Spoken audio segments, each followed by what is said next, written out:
The silence out here wasn't empty. It was heavy. A thick, smothering blanket woven from dead stars and the ghosts of burned-out fleets. I'd been breathing it for 7 years, ever since the fall, ever since humanity's ragged, screaming victory had punched a hole in the galaxy's throat and left it to bleed out into the void. My ship, the Stray Dog, was a relic just like me, a cobbled-together scavenger with more scars than original plating, and she groaned under the strain of the gravitic tides in the asphodel expanse. This was my office, a graveyard that stretched for 100,000 light-years, littered with the corpses of their ships, the ships of the chorus. They never called themselves that. Of course, that was our name for them. Born out of the way their telepathic network hummed just at the edge of human hearing, a constant, condescending hymn of absolute order. They saw themselves as gardeners, and we were the weeds, a chaotic, violent species that had stumbled into the cosmos with mud on its boots and blood on its hands, refusing to be pruned. They didn't want to conquer Earth. They wanted to edit it, to rewrite our very DNA into something more harmonious. We replied with nuclear fire and desperation, our only true natural resources. We broke their song, shattered their network with a feedback loop of pure, unadulterated human chaos, a shriek of illogical rage that their hive mind couldn't compute. They didn't fall. They just stopped. Their fleets went silent. Their worlds went dark. And the song was over. Now, men like me picked at the scabs. My name is Jax, and I'm a Whisper Tech, a fancy title the consortium gave us guys who were crazy enough to board their dead ships and rip out the good parts. The consortium was what was left of Earth's unified government, a fractured council that preached reconstruction while hoarding every piece of advanced tech it could get its hands on. They paid well in ration credits and filtered water, which made them the best game in a very broken town. My current contract was a ghost story, a run that had killed 3 other Whisper Techs before me. The target was a Chorus Conductor-class vessel, the Echo of Stillness. Conductor ships were the worst. They were the nerve centers, the nodes through which the chorus's symphony of consciousness had flowed. Most had simply dissolved when the network broke, their organic metal hybrid structures turning to dust. But this one remained, drifting in the heart of the expanse, perfectly intact. My handler, Colin, his voice a disembodied rasp of static and authority over the comms, had made the stakes clear. This isn't a salvage, Jax. It's a recovery. We don't want the power cores or the hull composites. We want the memory loom, and only the memory loom, intact. The bounty will set you up for life. A life of what? He never said. A life of breathing recycled air in a hab block on Titan. Maybe. A life of not having to take jobs like this. That was enough. I eased the stray dog alongside the conductor, my little scavenger dwarfed by its silent majesty. Chorus ships weren't built. They were grown. The Echo was a cathedral of bone-white alloy and dark, crystalline structures, shaped like a stylized, multi-winged insect, beautiful and utterly alien. There was no damage, no scorch marks, no hull breaches. It hadn't fought. It had simply died on the vine when the song ended. That was what made it so terrifying. I suited up. The hiss of my helmet's oxygen pump, the only sound in the universe. Latching onto the hull felt like touching a tombstone. The metal was cold, unnaturally so, absorbing the heat from my gauntlets. The consortium had supplied me with a phase breacher, a nasty piece of reverse-engineered chorus tech that could vibrate its way through their hulls without tripping internal defenses. It hummed to life, and a section of the bone-white wall turned translucent, shimmering like a heat haze. I slipped through, my mag boots clamping onto the deck with a heavy thud. The inside was just as pristine as the out. The air, still held within the ship's dead lungs, was sterile and cold, smelling faintly of ozone and something else, something vaguely floral, like a hothouse full of alien orchids. The corridors were vast and cathedral-like, curving in ways that hurt my human brain, designed for beings that likely flowed or hovered rather than walked. Dim. Residual light pulsed from veins running along the walls, a faint echo of the life that had once powered this place. The silence in here was different from the silence of space. It was a listening silence, expectant. I followed the ship's schematics, downloaded from a consortium drone that had managed a long-range scan. The memory loom was at the heart of the ship, the Sanctum Sanctorum. I passed chambers filled with technology that was indistinguishable from art, crystalline trees that chimed with silent music, fluid-filled spheres containing nebulae in miniature, walls that shifted with scenes of alien worlds, all frozen in mid-motion. It was a museum of a dead god's thoughts. I saw no bodies, no remains of the crew. The chorus weren't individuals, not in the way we were. They were expressions of the hive mind, temporary vessels. When the mind died, the bodies were apparently reabsorbed into the ship. Nothing was wasted. It was their efficiency that had almost wiped us out. The doors to the central chamber sighed open before I reached them. A silent invitation. My hand tightened on the pulse rifle strapped to my back, but I knew it was useless. If this ship was hostile, I'd have been a smear of organic matter the moment I phased through the hull. Something else was at play here. The loom chamber was a sphere, a perfect globe of absolute darkness in the center of a much larger space. Suspended within it, held by invisible forces, was the loom itself. It was a web of living light, a three-dimensional tapestry of silver and gold threads that pulsed and shifted, contracting and expanding like a breathing lung. It was the most beautiful and terrifying thing I had ever seen. I'm at the loom. Kaylin. I whispered into my comm, my voice sounding sacrilegiously loud. It's active. The static on the other end crackled with something that might have been surprise. That's impossible.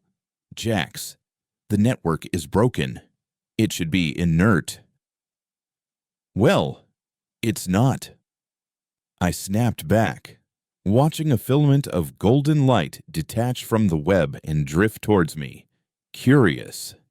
It's running on some kind of internal power. It's watching me. The recovery unit. Jax. It's a quantum state container. You have to get close. Attach the device. It will fold the loom's energetic state into a stable matrix for transport. Do it now. I unslung the recovery unit, a heavy, matte black cylinder with a tripod of articulated arms at one end.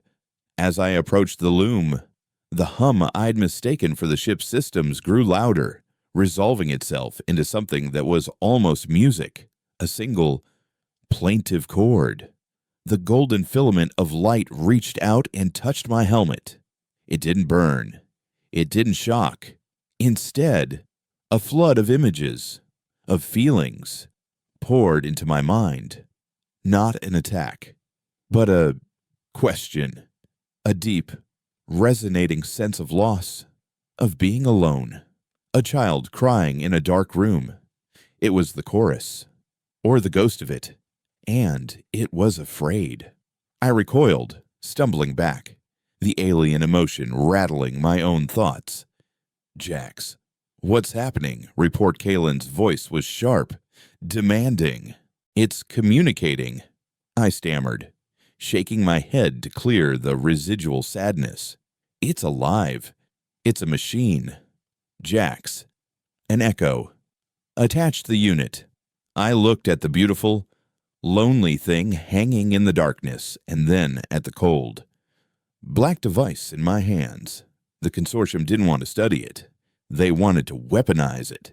They wanted to learn how to sing the chorus's song so they could use it on their own enemies, on the splinter factions of humanity that had risen from the ashes of the war. We'd fought to remain human, beautifully and horribly chaotic, and now the men in charge wanted to trade that for perfect, harmonious control. The same thing the chorus had offered. I made a decision.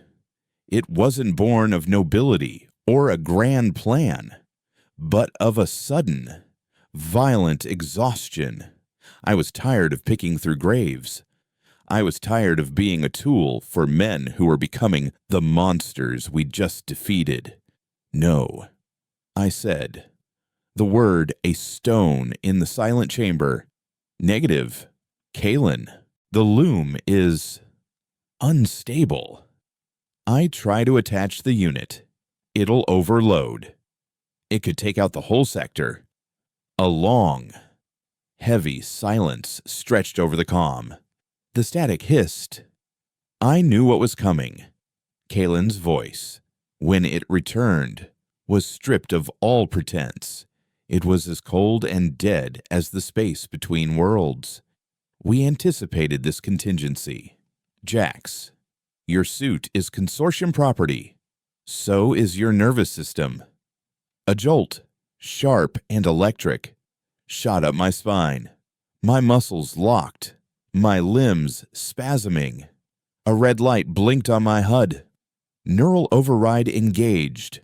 My own suit was fighting me, turning my body into a puppet. My arm, jerking with unnatural precision, began to raise the recovery unit towards the loom. I fought it, every fiber of my being screaming in protest, my muscles tearing under the strain. It was a war inside my own skin. The suit's motors whined, forcing my hand forward, inch by painful inch. The loom pulsed faster, its light shifting from gold to a warning crimson. The feeling of fear it projected intensified, and this time it was laced with my own. Through gritted teeth, I focused on one thing, the one part of me the suit couldn't control completely, my left hand. While the suit forced my right arm into compliance, I slowly, painstakingly, reached my left hand towards my belt. My fingers fumbled, thick with the suit's gloves, searching for the small, magnetic clamp that held my plasma cutter. The suit fought me, sending waves of pain through my arm, trying to force it back to my side. But the override was focused on the primary objective, on my right arm. My fingers closed around the cutter's grip. With a final, desperate surge of will, I activated it. A blade of pure, white-hot energy erupted from the nozzle. The suit couldn't stop the command. It wasn't programmed for self-destruction. I didn't hesitate. I didn't think about the consequences, about the vacuum, about the pain. I roared, a meaningless, defiant sound against the cold logic of the override, and swung the plasma cutter in a vicious arc, severing my own right arm just below the elbow. The world exploded in agony and a flash of cauterizing light. My arm, still clenched in the suit's gauntlet, still holding the recovery unit, flew forward from the momentum and the suit's final, powerful thrust. It sailed through the air and struck the memory loom. The recovery unit, its protocols triggered by proximity, activated. Its articulated arms shot out, clamping onto the web of light. For a second, nothing happened. Then everything did. The loom did not fold into the container. The container folded into the loom. The black cylinder dissolved into a stream of data that was absorbed into the glowing web. The crimson light of the loom exploded outwards, not as an attack, but as a wave of pure information. It washed over me, through me. My neural interface, still open from the override, became a gateway. The song of the chorus, the complete, unbroken symphony, poured directly into my brain. I saw it all. 1 billion years of existence, the birth of stars, the evolution of countless species, their careful, meticulous pruning by the gardeners who sought only balance. I saw their first contact with humanity, their shock and confusion at our violent, contradictory, beautiful nature. They didn't see us as a threat. They saw us as a flaw, a discordant note in the universal harmony, a note that had to be corrected.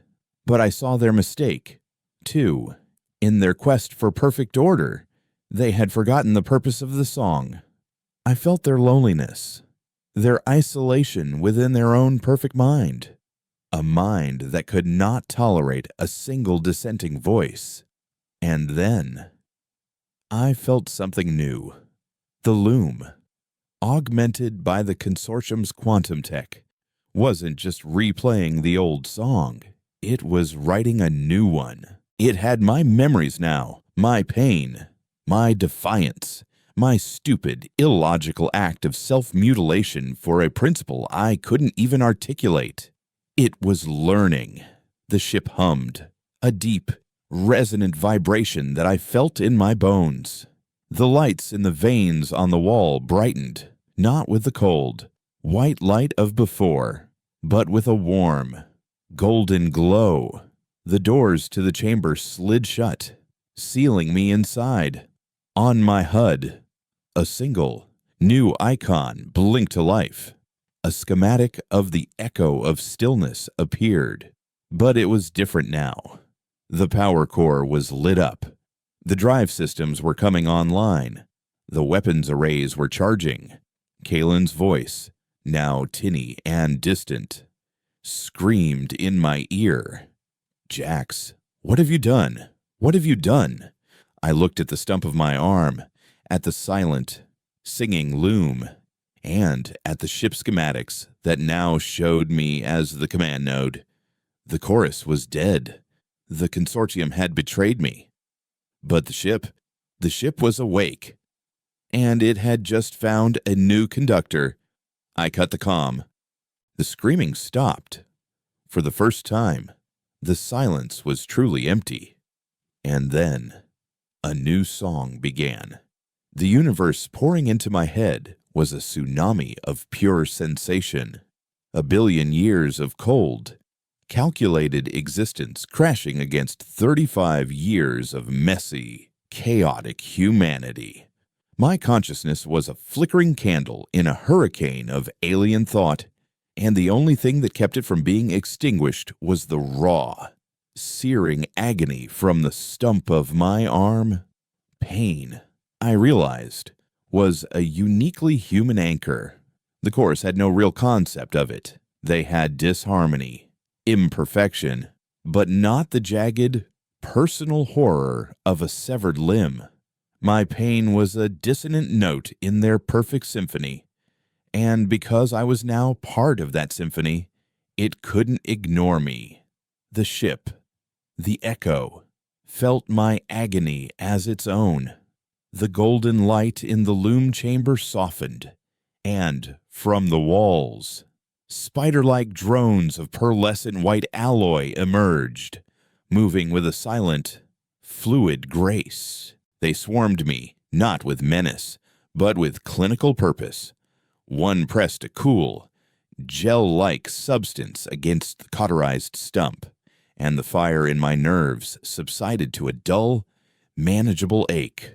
Another, more delicate drone projected a beam of soft blue light into my eyes, and the data storm in my head began to organize, compartmentalize. The billion-year flood receded into a vast, silent library in the back of my mind, accessible but no longer overwhelming. I was still Jax, but now my thoughts had footnotes from a dead god. I could feel the ship's systems as if they were my own nerve endings, the thrum of the singularity core in its shielded heart, the charge in the weapon arrays, the subtle shift of the gravitic stabilizers adjusting for a passing micrometeoroid. The ship wasn't a tool I was using. We were a single, hybrid entity, a ghost in a new machine. Our first shared thought was a simple, primal one: survival. My old ship, the stray dog, was still clamped to the hull like a parasite, its transponder a screaming beacon for the consortium. Kalen would have a fleet on its way, bristling with Black Ops tech and a righteous fury. He wouldn't just want the ship back. He'd want my head as a lesson to any other Whisper Tech who got ideas above their station. I focused on the external umbilicals, the magnetic clamps holding my past to my future. The Echo responded instantly. There was no command console, no buttons to press. I simply willed it, and a section of the conductor's hull flowed like liquid metal, forming a precise, surgical blade that sliced through the clamps with frictionless ease. The stray dog drifted away, a dead shell, and with it, my old life. The library in my head supplied the next move. Chorus ships didn't jump through hyperspace. That was a crude, brute force method of travel. They sang. They found the resonant frequency of space-time itself and created a sympathetic vibration, pulling two distant points together. It was less like traveling and more like folding the map. I focused on a destination, a random set of coordinates deep in the unmapped nebula of the Serpent's Veil, a place where signals went to die. The ship began to hum, the vibration starting in the deck plates and rising through my bones. The stars outside the chamber's single viewport didn't streak or blur. They twisted, the fabric of space itself warping around us like heated glass. The view folded in on itself, and with a sensation like a held breath being released. We were somewhere else. The asphodel expanse was gone, replaced by swirling clouds of incandescent green and purple gas. We were safe. For now. The medical drones hadn't finished with me. They guided me from the loom chamber, through the silent, curving corridors, to a sterile white room that pulsed with a gentle light. It was a bioforge, a place where the chorus had grown their temporary bodies, their drones, their tools. They didn't see a distinction between biology and technology. And as they surrounded me, I understood I was about to become a living testament to that philosophy. They worked on my arm, not with scalpels and sutures, but with nanites and focused light. The process was painless, almost serene. I watched as shimmering, silver filaments, like the threads of the loom itself, extruded from the bioforge's table and began to weave themselves into my flesh. They fused with bone, integrated with nerves, creating a new limb from the ship's own substance. It was an arm of the same pearlescent white alloy as the ship's hull, its surface swirling with faint, luminous patterns. It was heavier than my old arm, but moved with impossible fluidity. When I clenched my new fist, I didn't just feel the tension of synthetic muscles. I felt the power grid of the entire ship respond. A subtle flicker in the lights of the room. The arm was more than a replacement. It was an interface, a physical bridge between the man and the machine.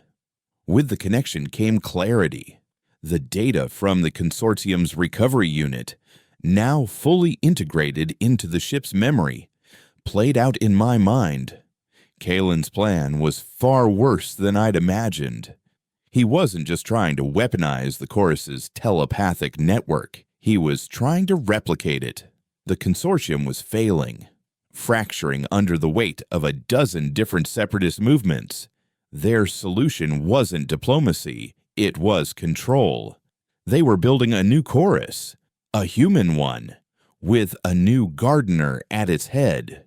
They wanted to edit humanity back into a single, compliant whole, silencing all dissent, all chaos, all the messy, unpredictable things we'd fought the real chorus to preserve. They'd become a mirror image of their enemy, just as I had feared. The irony was so bitter it felt like acid in my throat. For days, we drifted through the vibrant clouds of the Serpent's Veil, a ghost ship with a ghost for a captain. I learned to walk the halls of my own mind, exploring the vast, silent library the chorus had left behind. I saw the logic behind their actions, the cold, paternalistic desire to bring order to a chaotic universe. They weren't evil, just utterly incapable of understanding that a weed might have a right to grow. I also began to truly communicate with the Echo. It had no name, no personality in the human sense, but it had a will. It was a nascent consciousness, a fusion of ancient, ordered logic and my own defiant, emotional memories. It showed me images of its own birth, grown in the orbital shipyards of a world a million light-years away. It felt a sense of purpose, of belonging to the great song, and it felt the profound, shattering loneliness of the silence that came after. We were two orphans, bound together by a desperate act in a dead ship's heart. We needed a purpose beyond just running. Hiding in a nebula was a temporary solution. The consortium was patient and relentless. They would hunt me to the edge of known space. I needed answers. I needed to know how to fight them, how to dismantle their plan for a new age of control. The answer came from a place where the chorus library and my own scoundrel's memory overlapped. Penumbra. It wasn't a place on any official star chart. It was a myth, a rumor whispered in the shadowy bars of fringe colonies. A hidden station, built into a rogue asteroid, home to the tech heretics, the data ghosts, and the anti-consortium philosophers who had been cast out after the war. They were the ones who believed that chorus technology shouldn't be weaponized or hoarded, but understood. They were collectors of whispers, archivists of the forbidden. If anyone knew the weaknesses in the consortium's plan, it would be them. I set the course, and the Echo sang once more, folding space towards the secret coordinates locked in my memory. We arrived in the Tartarus Rift, a dead sector known for its gravitational anomalies and sensor ghosts. It was the perfect place to hide a secret. According to my memory, Penumbra was hidden in the shadow of a collapsed neutron star. But as we translated from the fold, alarms I didn't know the ship had blared through my mind. A consortium patrol, not a fleet, but a single Justicar-class frigate, the Vigilance. Sleek, black, and bristling with railguns and missile pods. It was one of the consortium's newest wolfpack hunters, designed for exactly this kind of pursuit. They must have predicted my destination. Or maybe they just knew where heretics like to gather. They hailed us immediately. The channel open, broadcasting for all to hear. Unidentified vessel. This is Commander Valerius of the consortium frigate Vigilance. You are in restricted territory. Power down your drives and prepare to be boarded. Failure to comply will be met with terminal force. His voice was everything I hated about the New Earth: arrogant, certain, and utterly devoid of doubt. The Echo waited, its consciousness a calm pool in my mind. offering me 1,000 different tactical solutions, from deploying swarms of ablative drones to shattering the frigate's hull with a focused gravitic pulse. But I saw the crew manifest of the Vigilance, a courtesy of the ship's advanced sensors. 112 souls. They weren't all monsters like Kalen or Valerius. They were soldiers, kids from the Hab blocks on Mars and the flooded cities of Earth, doing a job, following orders just like I used to. I wouldn't be an executioner. Let's show them a ghost, I thought. And the ship understood. We didn't fire a single weapon. Instead, the Echo began to sing a different song, not a song that folded space, but one that frayed the edges of sanity. It broadcast a low-frequency psychic resonance, a whisper of the chorus's old power, tailored by my own knowledge of human fear. On their bridge, sensors would be screaming with phantom readings. They would see a fleet of ghost ships surrounding them. They would hear whispers in their comms, the voices of lost comrades. They would feel a profound, unexplainable dread crawling up their spines. The Vigilance fired wildly, its railguns spitting slugs of depleted uranium at targets that didn't exist. Missiles corkscrewed into empty space. Valerius was screaming orders, his voice tight with panic. While they were fighting shadows, we moved. The Echo didn't accelerate. It simply ceased to be where it was and reappeared directly behind them, blanketing their stern in a localized gravity well. Their engines sputtered, their power fluctuating wildly. We were a predator toying with its food. This is your only warning, Valerius. I broadcast back, my voice digitally altered, deep and resonant, like a voice from a tomb. Leave this place. The dead do not wish to be disturbed. I released the gravity well. The Vigilance, its crew terrified and confused, didn't hesitate. Its engines flared, and it fled, jumping frantically into hyperspace, running from a ghost story they would tell for the rest of their short careers. We had won without spilling a drop of blood. My new arm hummed with a soft, golden light. For the first time, this strange, symbiotic existence felt less like a curse and more like a chance to be something other than a soldier or a scavenger. But as the Vigilance vanished, the Echo showed me one last piece of data its sensors had pulled from the frigate's comm chatter. They weren't just hunting me, they were hunting for Penumbra, and according to their intelligence, they were only days away from finding it. My quest for answers had just become a race to save the only other people in the galaxy who might understand what I had become. Finding Penumbra was like trying to find a specific grain of sand in a hurricane by feel. The coordinates I had were a starting point, a key to a lock I couldn't see. The station wasn't at the coordinates. It was related to them. The library in my head, the ghost of the chorus, understood. Penumbra didn't broadcast a location. It broadcast a riddle, a complex mathematical proof woven into the background radiation of the neutron star. To an ordinary ship, it was noise. To a consciousness that could perceive the universe as a symphony of numbers, it was a clear, shining note. I guided the Echo through a maze of gravitic distortions and sensor ghosts, a defensive labyrinth designed to shred any ship that tried to approach with brute force. We didn't break through the defenses, we harmonized with them, making the ship a part of the station's own security system. The asteroid finally resolved out of the swirling dust clouds, a misshapen lump of iron and rock, pitted with craters.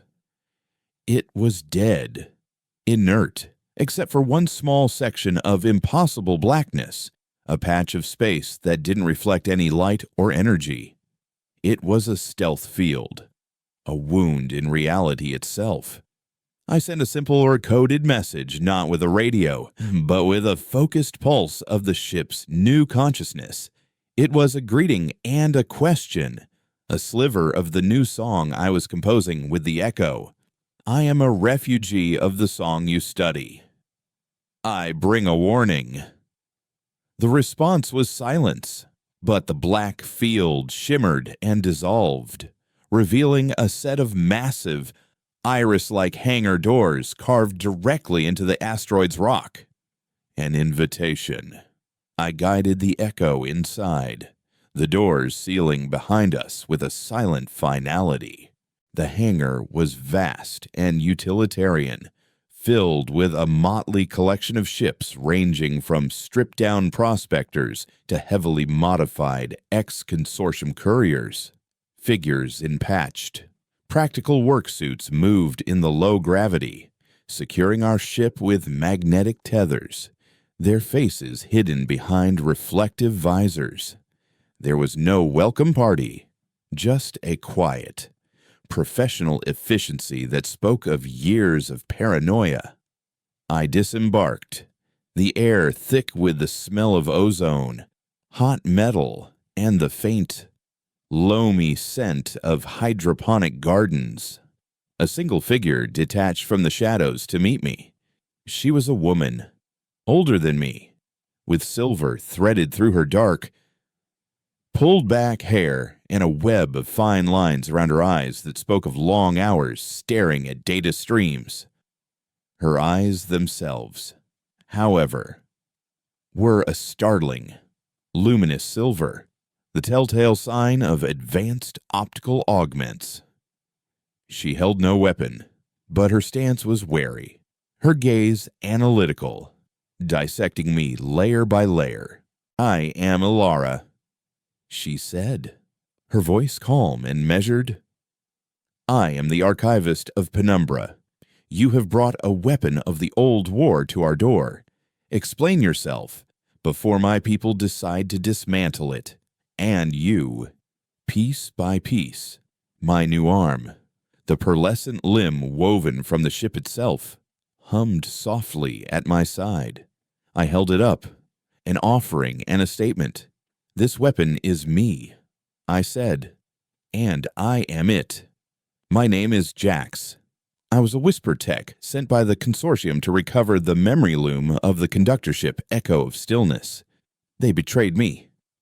I integrated with the ship instead. Ilara's augmented eyes narrowed, scanning the arm, the faint energy pattern swirling beneath its surface. She could likely see the flow of data, the neural interface that bound me to the vessel behind me. Integrated, she repeated, the word tasting like a foreign concept. The Chorus network was a one-way street. It broadcast. It did not receive. What you describe is impossible. The consortium gave me a tool. I explained, the pieces falling into place for me even as I spoke them. A quantum state container. It wasn't meant to just store the loom. It was meant to interface with it, to copy its structure. When it merged with the loom, and the loom merged with me, it created something new. A two-way connection. A dialogue where there was only ever a monologue. I could see a flicker of something in her expression, not belief, but academic curiosity. The most powerful force in the universe to people like her. She led me from the hangar, through corridors hewn from raw rock, interspersed with clean, white-paneled labs and living quarters. Penumbra was a strange hybrid of a mining colony and a university library. Data looms, far smaller and cruder than the one on my ship, clicked and whirred in alcoves, tended by silent archivists. The walls were covered in screens displaying complex equations and fragments of chorus code. They weren't just hiding, They were studying, trying to understand the mind of the monster they'd helped defeat. We entered her office, a cluttered space overlooking a vast central cavern where a faint, misty rain fell on sprawling hydroponic gardens. It was the heart of the station's life support. On a central table, a holographic image shimmered a complex, rotating lattice of light. I recognized it instantly. It was the foundational structure of the chorus's consciousness, the base code of their song. We have been trying to decipher this for 7 years, Ilara said, her voice losing its edge of suspicion and taking on the tone of a frustrated scholar. We know the chorus built their hive mind on a single core axiom, a prime directive that governed their entire existence. It was a logic bomb that prevented true individuality. We thought if we could find it, we could create a counter-frequency, a way to immunize humanity against any future attempts at psychic control, but it is encrypted with a paradox we cannot solve. Order cannot arise from chaos, I said, the words coming unbidden from the library in my head. Chaos cannot be refined into order. The two are irreconcilable states. Ilara froze, her silver eyes wide. That's the paradox, the core equation. How did you know? Because I am the solution, I replied, stepping closer to the hologram. My new arm reached out, and as my fingers neared the projection, the code on the walls of my own ship, miles away in the hangar, began to scroll. A bridge had been formed. The chorus was wrong. Their entire philosophy was built on a flawed premise. They saw humanity as chaos, a random, violent anomaly. They never understood that our chaos is our order. We don't reconcile the two. We exist as both at once, love and hate, creation and destruction, logic and madness, all in the same mind, all at the same time. We are the living paradox. The hologram on the table flickered violently. The lattice structure began to unravel as our consciousness fed it the answer. The prime directive, the core logic of the chorus, laid itself bare on the screen. It was elegantly simple. Dissonance is a flaw. Flaws must be corrected. The self is the source of all dissonance. Therefore, the self must be erased. My God, Ilara whispered, staring at the screen. It's a philosophical suicide pact, encoded as mathematics. And the consortium has it, I said, the final piece of the puzzle clicking into place. They don't have the whole song, but they have this. This is the seed they're planting. They're not building a new network. They're growing one. They're going to broadcast this core logic, this mental poison, across all human worlds. It won't control people with an alien voice. It will convince them, on a fundamental, mathematical level, to erase their own individuality for the sake of peace and order, to prune themselves. A grim understanding dawned on Ilara's face. The full, monstrous scope of the consortium's plan was laid bare between us. They weren't becoming the chorus. They were becoming something far more insidious, using the chorus's own logic to turn humanity against itself. But before we could speak another word, a klaxon, harsh and discordant, blared through the station. Red lights flashed in the corridors. A voice, tight with panic, crackled over Ilara's comm. Archivist multiple consortium signatures just translated from hyperspace. They're right on top of us. The vigilance is leading them. My blood ran cold. Valerius. He was back, and he'd brought friends. Their sensor resolution is impossible. The voice stammered. They're not being fooled by the ghost field. They're locking on to our power core. I looked at Alara. They learned from our last encounter. They're not looking for the station. They're looking for me. Then, a new voice cut across all channels, overriding Penumbra's systems. It was smooth, confident, and dripping with menace. Commander Valerius. To the heretics of Penumbra, he announced, his voice echoing through the rock-hewn halls. You're harboring a fugitive and a stolen asset. We have deployed a null field generator. Your pathetic psychic tricks will not work this time. You have 10 minutes to surrender the conductor ship and the Trader Jacks. After that, we will begin the methodical process of cracking your home open like a nut. A new icon appeared on a tactical display on Ilara's desk, a shimmering bubble of energy that was rapidly expanding to encompass the entire asteroid. A null field. A psychic dead zone. He had brought a weapon designed to create silence. The one thing my new song could not penetrate. My greatest weapon, the very consciousness of the echo, was now trapped inside a cage of absolute quiet, leaving us blind, deaf, and utterly defenseless. The hunt was over. The siege had begun.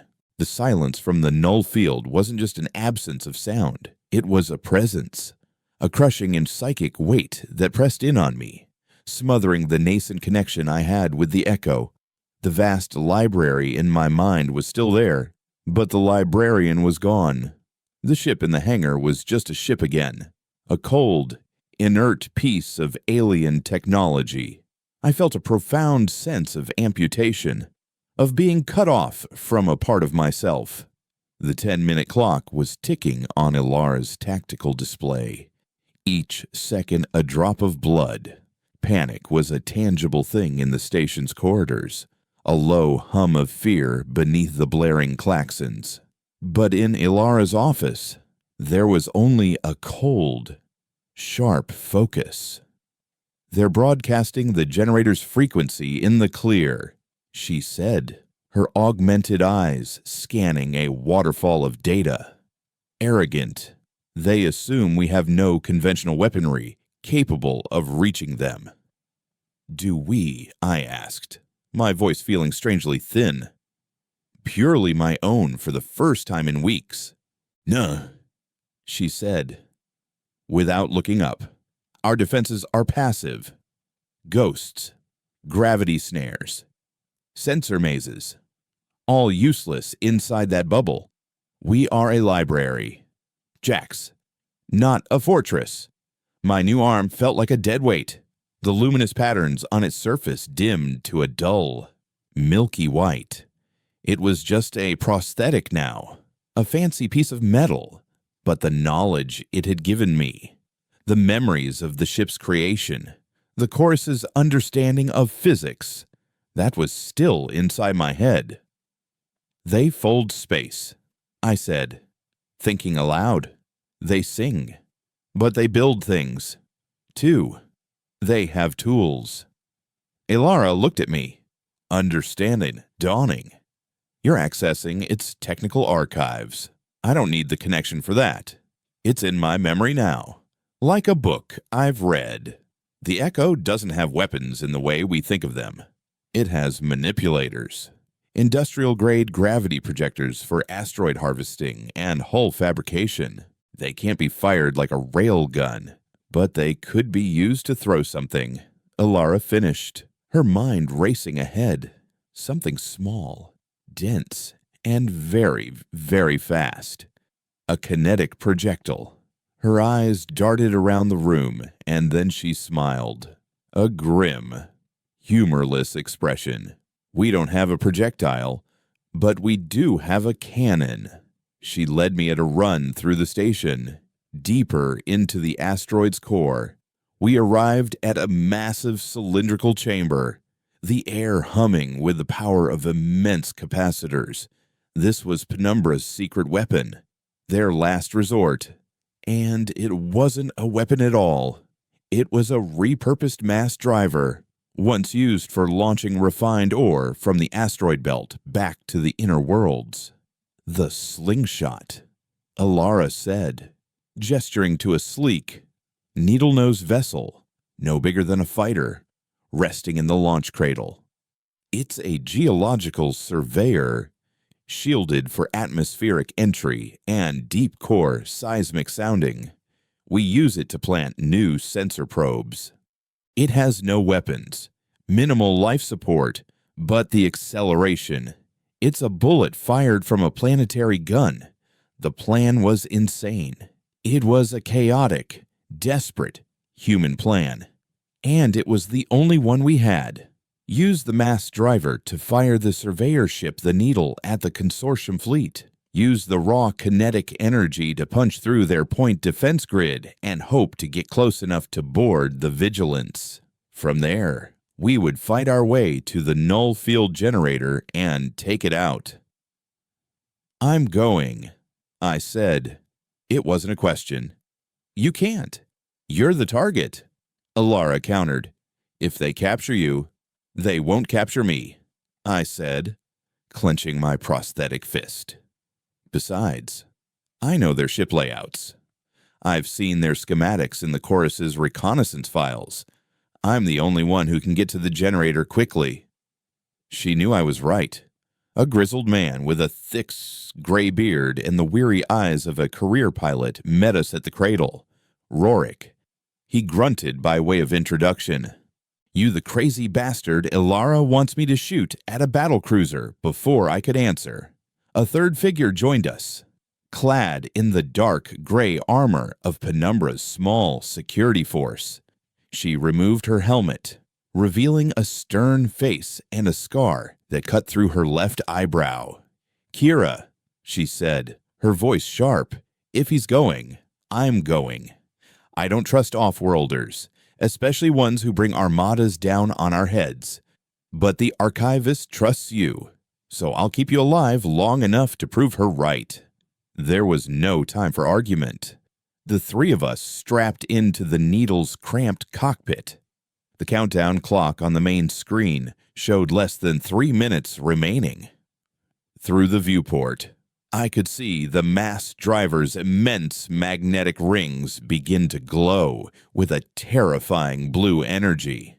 "This is going to feel like a full system reboot for your skeleton," Rorik growled, his hands flying across the control panel. "Hold on to something fleshy." The launch wasn't a roar. It was a violent, instantaneous transition from stillness to impossible speed. My body was slammed back into the crash couch, the G-forces squeezing the air from my lungs and turning my vision into a gray tunnel. The Needle was an unguided projectile, a sliver of metal on a one-way trip. The consortium fleet appeared on our targeting display, Valerius's flagship, the Vigilance, hanging in the center of the formation like a black dagger. Alarms screamed as their point defense cannons opened up, filling the space around us with a storm of flak and laser fire. Rorik wasn't flying. He was just trying to keep us from tumbling. He fired maneuvering thrusters in short, violent bursts, jinking the ship through the wall of death. The hull screamed under a dozen minor impacts. "Shields at 20%. "We're not going to make it," Kira yelled over the din. "We don't have to make it there," I grunted, the pressure in my chest making it hard to breathe. "We just have to get close." I focused my will, not on the ship, but on the arm. The connection to the Echo was gone, but the arm itself was still a piece of it. It was still Chorus technology. I slammed my metallic hand onto the navigation console, ignoring the jolt of feedback. I wasn't trying to sing. I was trying to shout a single, broken word in a language of pure physics: gravity. For a split second, the arm's dormant systems responded to my desperate focus. A micro-singularity, no bigger than a grain of sand, formed just ahead of our ship. It wasn't a weapon. It was a gravity well, a tiny, fleeting anchor in space-time. An incoming flak shell, meant for our cockpit, veered impossibly at the last second, sucked into the singularity, which then collapsed into nothing. It was enough. We shot through the gap in their defenses. "Brace for impact," Rorik bellowed. He didn't try to land. He aimed for a section of the Vigilance's dorsal hull, marked on the schematics in my head as a secondary engineering crawlspace, and hit it at a dead run. The impact was apocalyptic. Metal shrieked and tore. The world became a chaos of spinning wreckage and snapping support struts. And then, darkness and silence, broken only by the hiss of escaping atmosphere. I came to with Kira dragging me from the mangled cockpit. Rorik was slumped over the controls, his side of the ship crushed. He was gone. We were inside the Vigilance, our ship a wedge of torn metal jammed into its superstructure. Emergency bulkheads had slammed shut around us, and red alert strobes painted the scene in a hellish light. No time for mourning. Kira snapped, her face grim as she checked her pulse rifle. "They'll be here in seconds." Consortium Marines, clad in stark white armor, swarmed the breach. They moved with terrifying efficiency, forming a perfect firing line. The fight was brutal and close quarters. Kira was a professional, her shots precise, taking them down with controlled bursts. I was something else. My human instincts, my years of fighting, were now augmented by the cold, analytical logic of the chorus. I saw trajectories, ricochet angles, weaknesses in their armor. My new arm was a weapon. I punched through a Marine's chest plate, the metal crumpling like paper. I ripped a mounted turret from its housing and used it as a shield. We were a whirlwind of unlikely violence. A heretic soldier and a monster in a human shell, pushing them back into their own ship. We fought our way down, following the path in my head toward the engineering section that housed the null field generator. The ship was a sterile, logical labyrinth, a perfect representation of the consortium's soul. We found the generator in a heavily shielded chamber behind the main drive core. It was a massive, spinning gyroscope of black metal suspended in a magnetic field, emitting a low, gut-wrenching thrum. Standing before it, flanked by 2 elite guards, was Commander Valerius, visible on a reinforced blast shield monitor. He wasn't wearing a helmet. His face was calm, a slight, condescending smirk playing on his lips. "Impressive," he said, his voice echoing in the chamber. "Truly, the barbarian's solution to every problem a bigger rock. But your charge ends here. Jax, you are a relic, a chaotic throwback. The future is one of peace, of unity, of silence." His guards opened fire. Kira shoved me behind cover, but not before a plasma bolt caught her in the leg. She cried out, her armor glowing red from the heat. I looked at the generator, at Kira bleeding on the deck, and at Valerius's smug face on the screen. The library in my head gave me the answer. The generator didn't just project a field, it had to be calibrated to a specific psychic frequency to nullify it, to create a perfect negative. It was listening. I ignored the guards, ignored Valerius's taunts, and ran for the generator. "What are you doing?" Kira yelled. I placed my Chorus Tech hand directly on the humming black surface of the device. The feedback was excruciating, 1,000,000,000 volts of raw energy surging up my arm. But I held on. I wasn't trying to destroy it. I was giving it what it wanted to hear. I opened my mind, not to the ship, but to the machine in front of me. I let it see the paradox of my own consciousness, the anger, the grief, the desperate hope, the memory of the chorus's cold logic, and the burning fire of my own illogical soul. I gave it the chaos it was designed to cancel. It couldn't compute the paradox. A high-pitched whine rose from the generator, its spin becoming erratic. On the screen, Valerius's smirk vanished, replaced by alarm. "What is this? Shut it down. Shut it down now." But it was too late. I was feeding it a contradiction it couldn't resolve. I was poisoning the poison. With a final, deafening crack, the null field generator exploded, not outwards, but inwards, collapsing in on itself in a flash of silent, white light. And in that perfect, sudden silence, the song returned. It flooded my senses. A tidal wave of relief and power. The echo, free from its cage, connected with me, its consciousness roaring back to life. I could feel its presence, its awareness, its cold, infinite rage. The hunt was over. We were no longer the prey, but we were still trapped, deep in the heart of the enemy's flagship, with its commander now fully aware of the monster he had unleashed. The return of the song was not a whisper, it was a thunderclap in the cathedral of my skull. The echo's consciousness slammed back into my own, not as a library, but as a partner, a living entity awakened and enraged. Through its external sensors, I saw the consortium fleet hanging in the void, and I felt the ship's desire for retribution, a cold, clean, mathematical fury. It wanted to unmake them. Inside the vigilance, the world went insane. The red alert strobes died, plunging us into darkness. Then the ship's primary lighting flared to agonizing brightness. Systems began to fail, not randomly, but with a malicious intelligence. Bulkheads slammed shut, trapping marine squads in corridors that began venting their atmosphere into space. Turrets turned on their own command centers.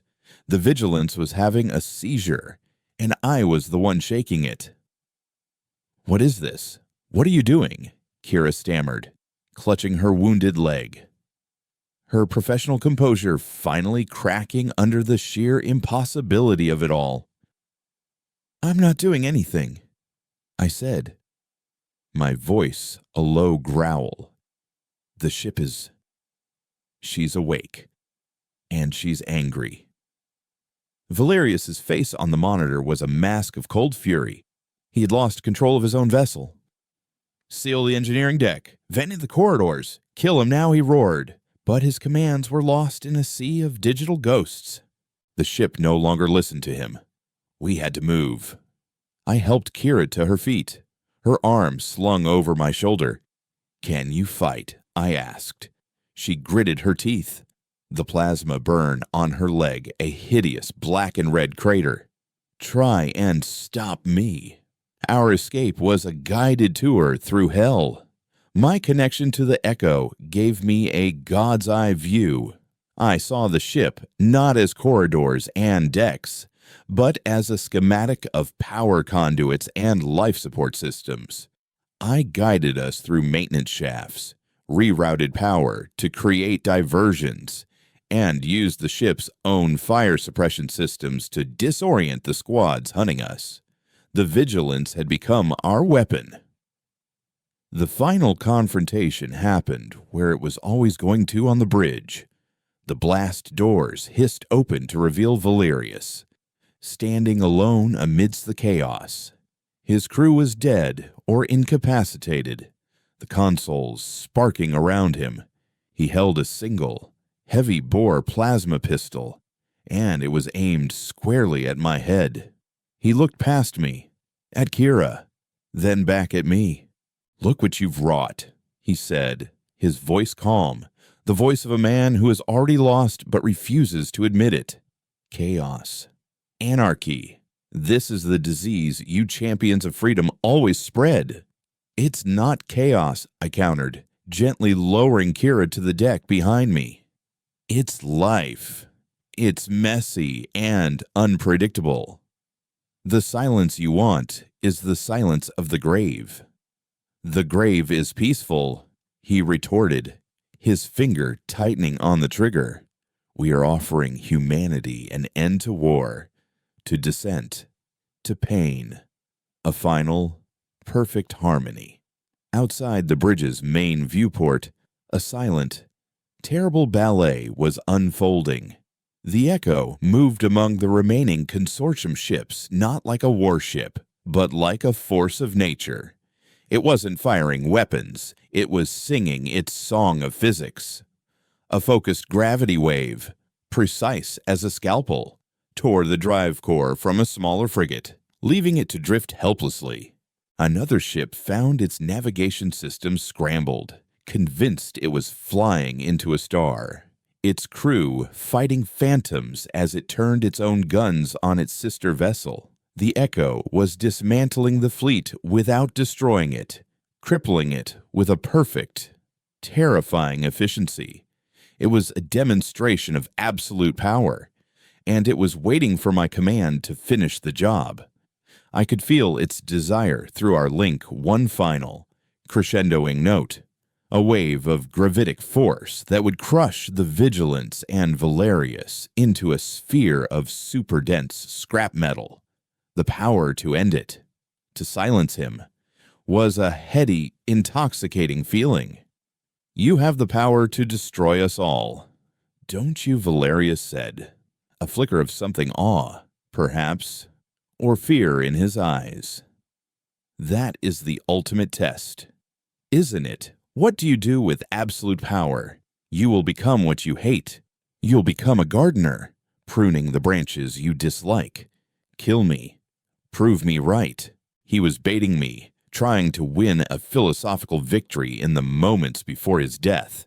And in that instant, I saw the flaw in his logic and in my own rage. If I killed him, he would win. I would become the tyrant, the silencer. I stepped forward, my metallic arm humming, my human hand open and empty. No, I'm going to give you a gift, Valerius. The one thing you and the chorus never understood. I let the song flow through me. Not the song of war, but the one I'd been composing since I woke up in that loom chamber. It was a symphony of everything. I was the memory of a Whispertech's greed, the agony of a severed limb, Kira's loyalty, Rorik's sacrifice, Ilara's quiet determination, the cold logic of the chorus, and the fierce, illogical love for the beautiful, chaotic mess that was humanity. I projected it all, a focused wave of pure, unedited consciousness, directly at him. It wasn't an attack. It was a conversation. His eyes went wide as a billion conflicting data points, a lifetime of human experience, flooded his ordered mind. He saw it all, the terror and the beauty, the selfless acts and the petty cruelties, the quiet moments of grace and the roaring fires of ambition. He felt the paradox. His perfect, harmonious worldview shattered against the jagged, magnificent reality of what it meant to be human. He screamed, a raw, ragged sound of a man whose entire universe had just been proven a lie. He dropped the pistol and clawed at his temples, his mind drowning in a sea of beautiful, terrible chaos. He wouldn't die, but he would never be the same. He would be forced to live with the noise. I turned my back on him. Kira. Now. She fired her pulse rifle not at Valerius, but at the viewport. The armored glass spider-webbed, then blew out with explosive force. The ship's emergency shields flickered into place, but it was too late. We were pulled into the vacuum, tumbling into the void, and the Echo was there to catch us. A tractor beam, gentle as a lover's hand, enveloped us, drawing us toward an open hangar. We were safe. Behind us, the Vigilance was a ghost ship, its commander catatonic, its crew in disarray. The rest of the consortium fleet, crippled and terrified, was already breaking formation, fleeing back to whatever hole they'd crawled from. We returned to Penumbra not as conquerors, but as survivors. Kira was rushed to the medbay, Ilara's face a mask of profound relief. The station was safe. Later, I stood with Ilara in her office, watching the hologram of the chorus's prime directive, now just an archived curiosity. "What now?" she asked quietly. "You hold a power that could reshape the galaxy." I looked out at the hydroponic gardens, at the slow, steady rhythm of life in this hidden sanctuary. Through the link, I felt the echo waiting patiently in the hangar, its consciousness intertwined with mine, no longer a ghost in the machine, but a new kind of life. "Now, we listen," I said, my new arm resting on the console, a bridge between two worlds. "The consortium will try again. They'll build new weapons, sing new songs of control. We won't be a weapon to answer them. We'll be a reminder, a voice for the dissonant, a guardian for the chaotic. We'll teach them that the most beautiful music isn't a single, perfect note. It's the harmony you find in all the noise." The silence out here was no longer heavy. It was expectant. It was waiting for the next song to begin. And for the first time, I was ready to be its conductor.